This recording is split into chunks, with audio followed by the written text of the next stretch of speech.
A nuclear missile, sleek, gray, pointed at the sky, sitting on a launch pad somewhere in the Soviet Union. The year is 1962. The finger is on the button, and the man deciding whether to press it is sitting in the White House drinking coffee. You are about to find out how many times the world almost ended, not in movies, not in novels, in real life, in real rooms, with real men who had real power and real weapons pointed at real cities. The answer is going to disturb you, because it was not once, it was not twice.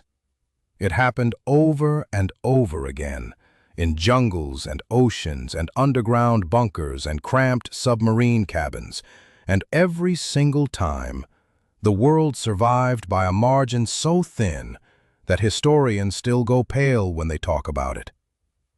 These are the presidents who almost ended everything, and the moments nobody was supposed to know about. We start in Korea, 1950, and we start with a general who wanted to use nuclear weapons so badly that the president had to fire him to stop him.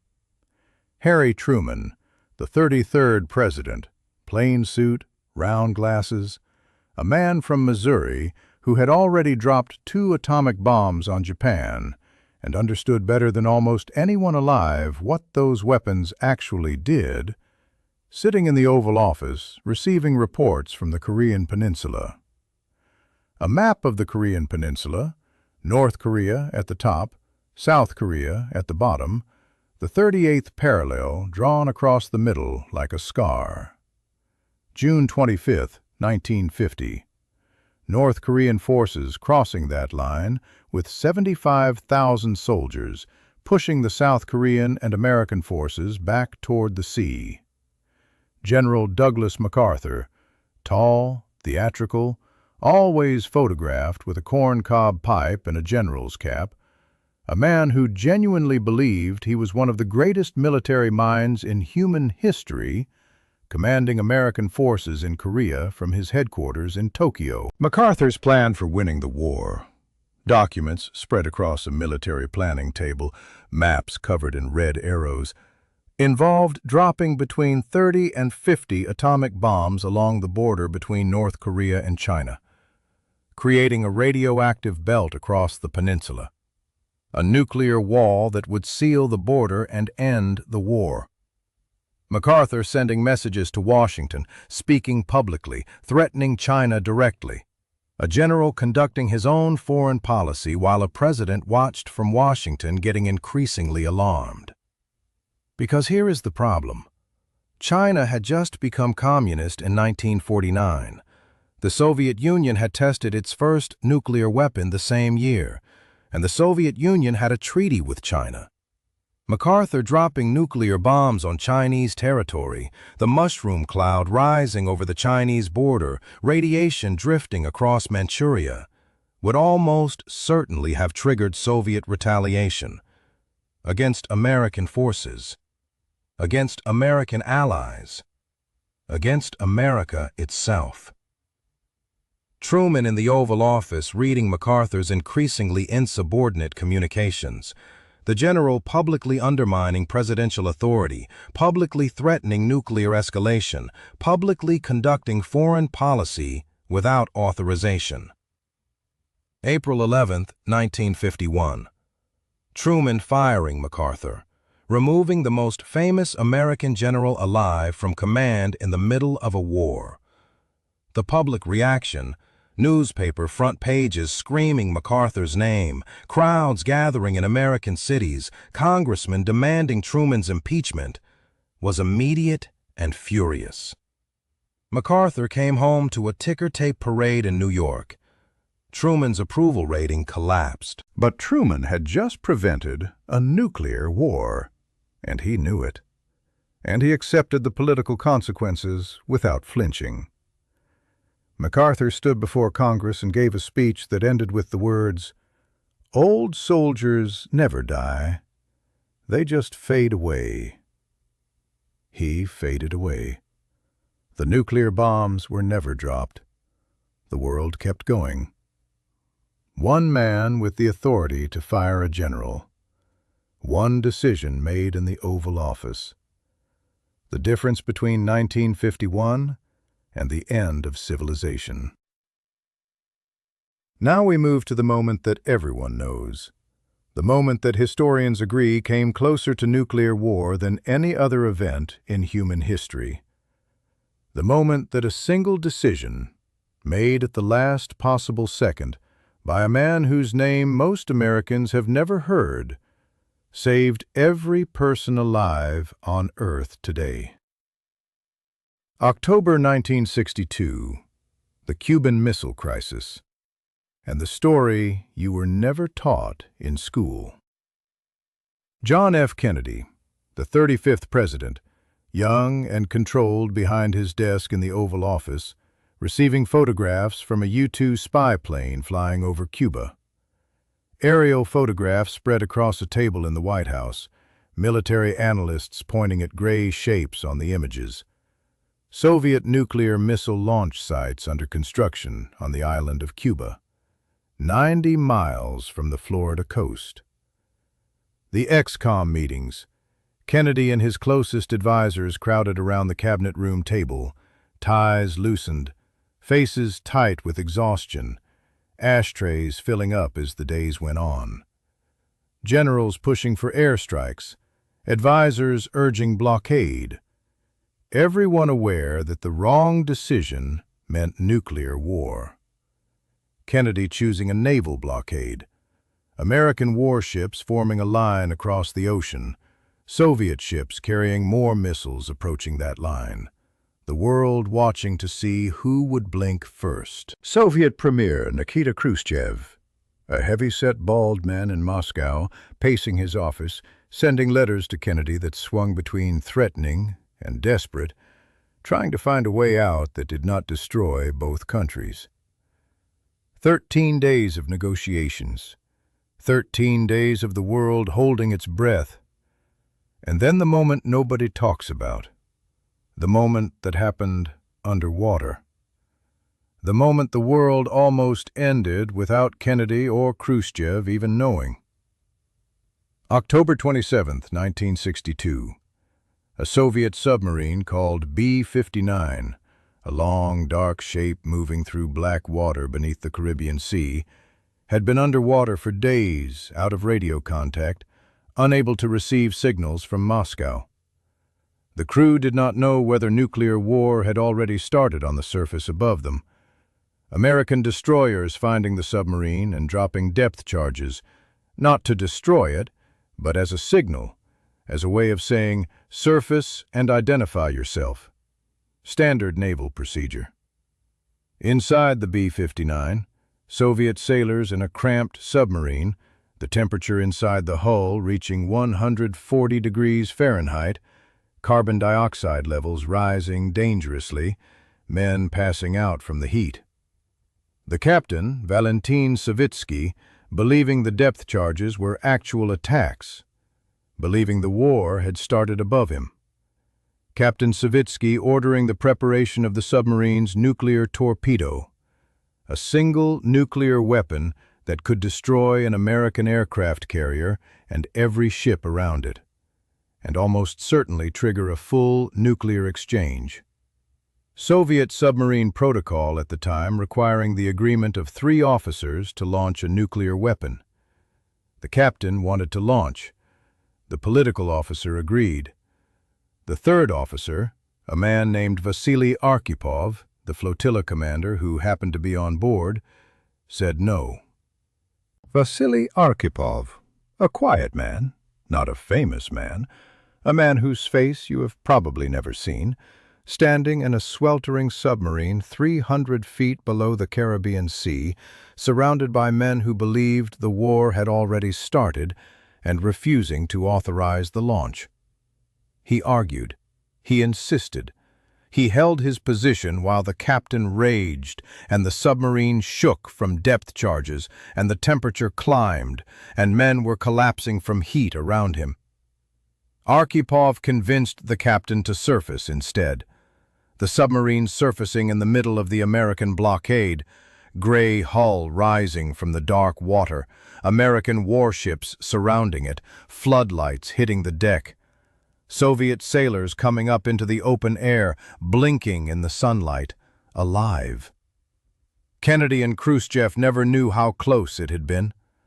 The world never knew how close it had been. The story of Vasili Arkhipov was classified by the Soviet Union and did not become public until 2002, 40 years later. One man, in a submarine, saying no. That is the only reason you are alive today. Vietnam, 1964. And a president who knew the war could not be won, and sent 58,000 Americans to die in it anyway. Lyndon B. Johnson, the 36th president, a large physical presence of a man from Texas, a political operator of genius, a man who genuinely wanted to build a great society at home, sitting in the Oval Office being consumed by a war he did not want and could not stop. The Gulf of Tonkin, dark water off the coast of North Vietnam, American destroyers cutting through the night. August 1964. Reports coming into the White House of North Vietnamese torpedo boats attacking American ships. Johnson going before Congress with the incident. The president at the podium, voice grave, presenting the attack as a clear act of aggression against American forces. Congress authorizing military force. The escalation beginning. The problem? Declassified documents spread across a researcher's desk decades later was that the second attack almost certainly did not happen. Radar operators had misidentified weather patterns. Johnson's own Secretary of Defense, Robert McNamara, later admitting the evidence was deeply questionable. And then the detail that makes it worse. White House tapes. Johnson's own voice, recorded in the Oval Office. Johnson telling his press secretary Bill Moyers privately that he was not sure the attacks had happened, saying the Navy had been shooting at flying fish. He knew, or strongly suspected, and he used it anyway.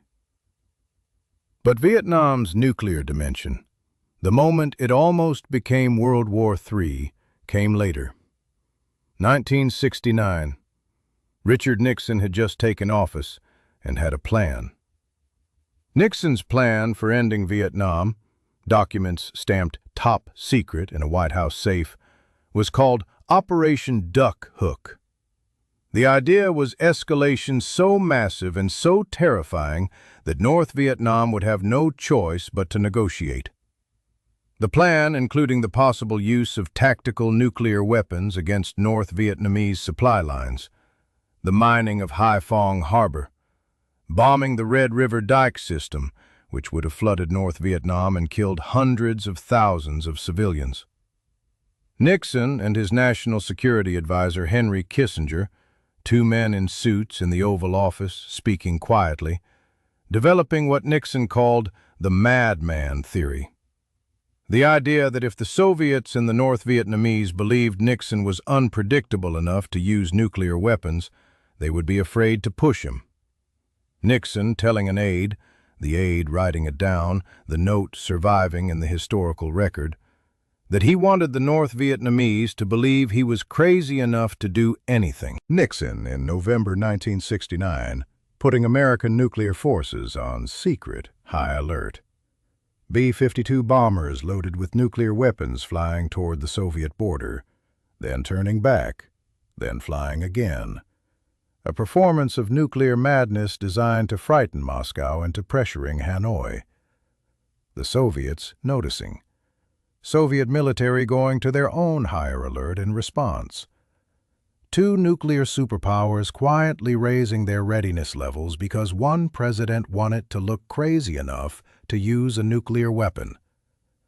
Nixon backed down from Duck Hook when his advisors told him the American public would not support massive escalation. The nuclear weapons were not used.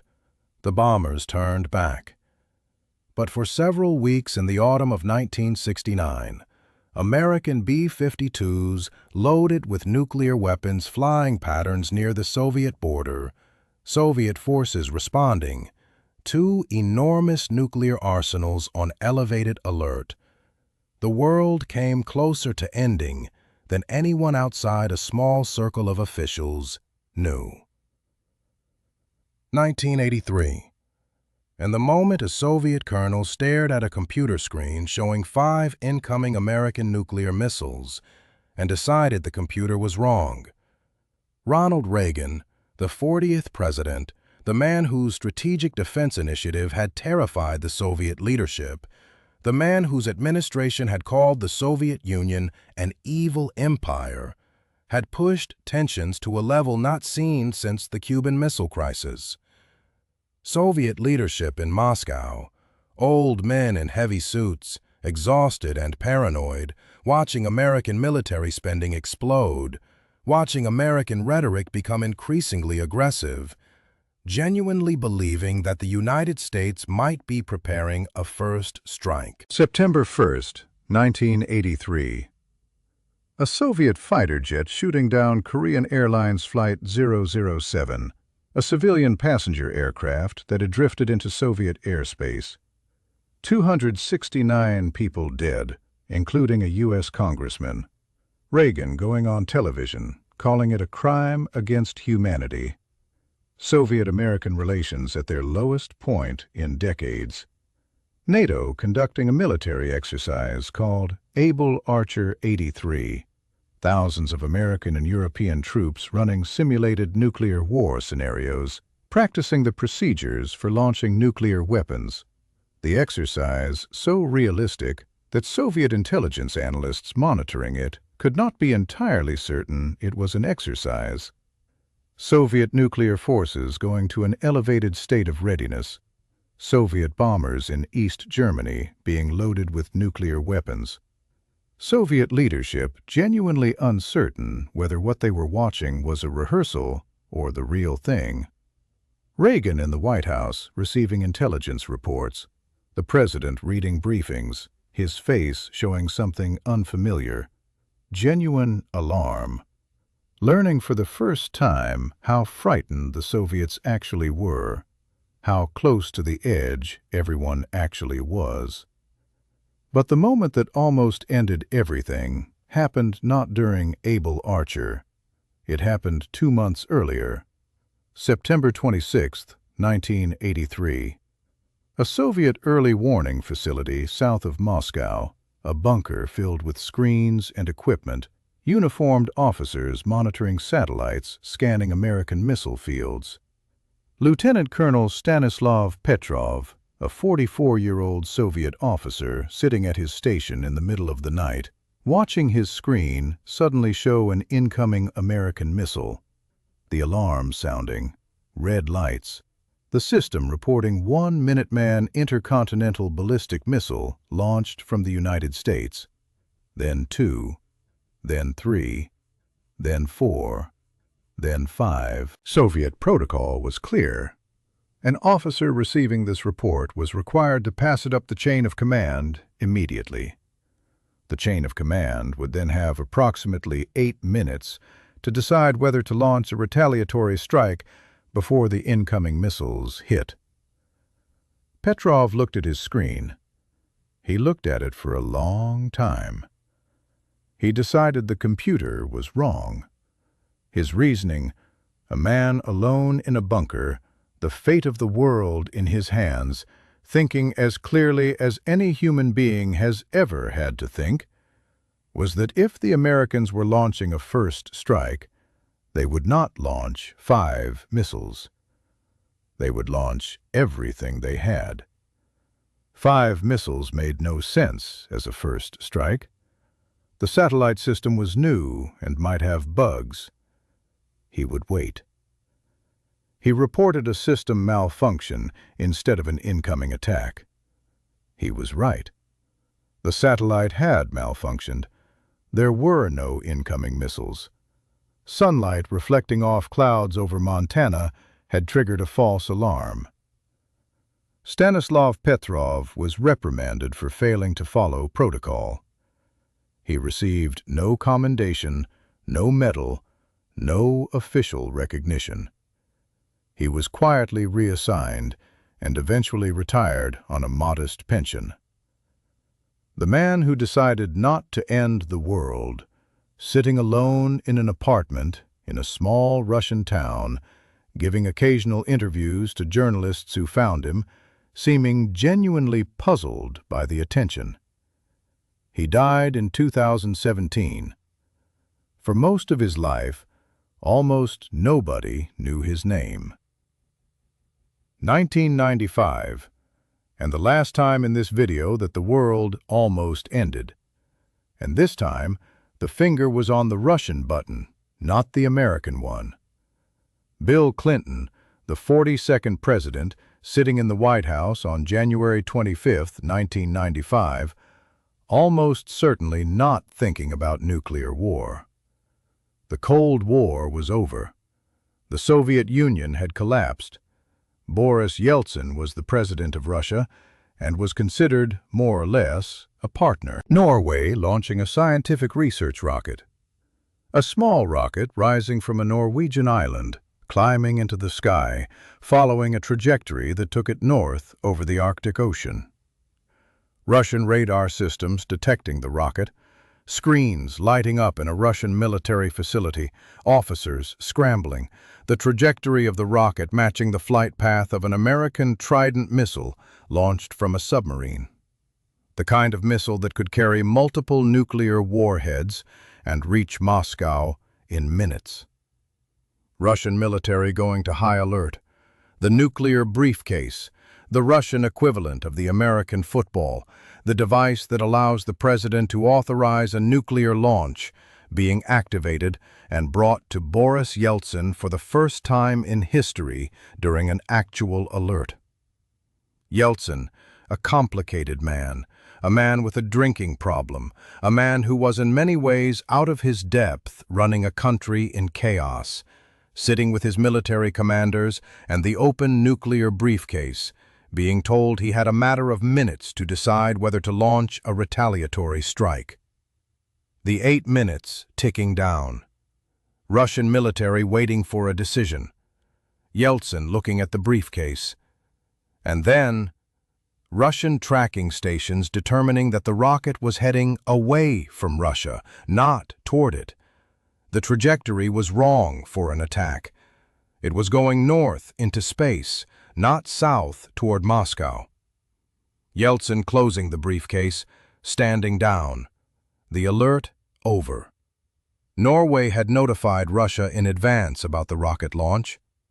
The notification had been sent through proper channels. It had simply not reached the right people in time. A paperwork failure. An administrative error. A notification that got lost somewhere in a bureaucratic chain. That is what almost ended the world in 1995. Not a political crisis, not a military confrontation. A piece of paper that did not reach the right desk. The White House at night, lit white against the dark sky, the American flag still, the monuments of Washington visible in the distance.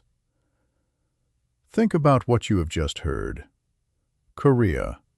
One general with a plan to drop 50 nuclear bombs, stopped by one president willing to sacrifice his political career to prevent it.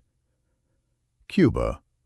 One submarine officer in 140-degree heat saying no to a nuclear torpedo while depth charges shook the hull around him.